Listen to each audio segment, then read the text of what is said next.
Welcome to Naini channel. இப்போ நம்ம என்ன பார்க்க போகிறோம்னா எக் கிரேவி தான் பார்க்க போகிறோம். இப்போ வந்து வெங்காயம் ஆட் பண்ணியிருக்கோம், ஆயில் ஊற்றி ஆனியன் ஆட் பண்ணியிருக்கோம். அதெல்லாம் ஃப்ரை ஆகுது. இது கூட இஞ்சி, பூண்டு, பட்டை, கடுகு, சோம்பு, வரமிளகாய் எல்லாத்தையும் போட்டு ஆட் பண்ணி வறுக்கலாம், ஃப்ரை பண்ணலாம். ஃப்ரை நல்லா பண்ணிக்கலாம். ப்ரௌனிஷ் கலரில் அது ஆகும். அதுக்கப்புறம் டொமேட்டோ ஆட் பண்ணிக்கலாம்.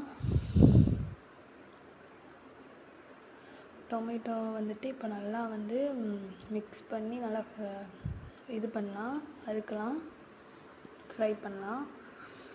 இப்போ அது கூட வந்து சால்ட் ஆட் பண்ணிக்கலாம், ஏன்னா அப்போ தான் தக்காளி சீக்கிரம் வேகுண்டா. இப்போ அது நல்லா மிக்ஸ் பண்ணிக்கலாம். இப்போ இது நல்லா வெந்துச்சு, அரவேக்காடு வெந்துச்சு. பொடி போடலாம், மல்லித்தூள், சிக்கன் தூள், மஞ்சத்தூள், மிளகாய்த்தூள், முட்டை மசாலா இதெல்லாம் போட்டிருக்கு. இதெல்லாம் போட்டு இப்போ ஆட் பண்ணலாம். இதெல்லாம் போட்டு நல்லா ஆட் பண்ணலாம்.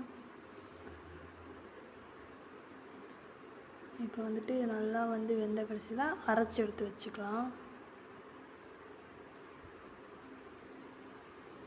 இது நல்லா வேகணும்,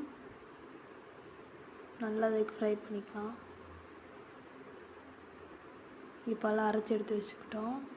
இது மறுபடியும் கடாயிலே ஊற்றலாம், வடச்சட்டிலே ஊற்றலாம். ஊற்றிட்டு அதை நல்லா கொதிக்க ஆரம்பிச்சிருச்சு.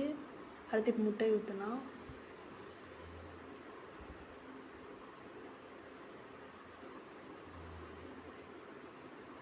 முட்டை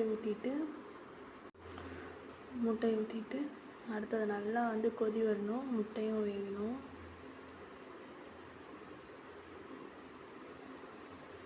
நல்லா அது கொதிக்க ஆரம்பிச்சிடுச்சு.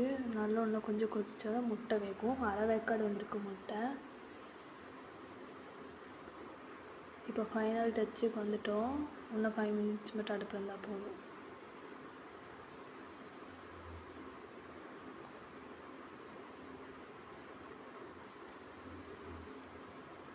இப்போ குழம்பு நல்லா கொதிக்க ஆரம்பிச்சிச்சு.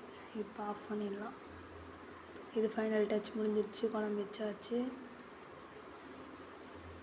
இந்த ரெசிபி பிடிச்சிருந்துச்சின்னா மறக்காமல் லைக் பண்ணுங்கள், சப்ஸ்கிரைப் பண்ணுங்கள், மறக்காமல் கமெண்ட் பண்ணுங்கள். தேங்க்யூ.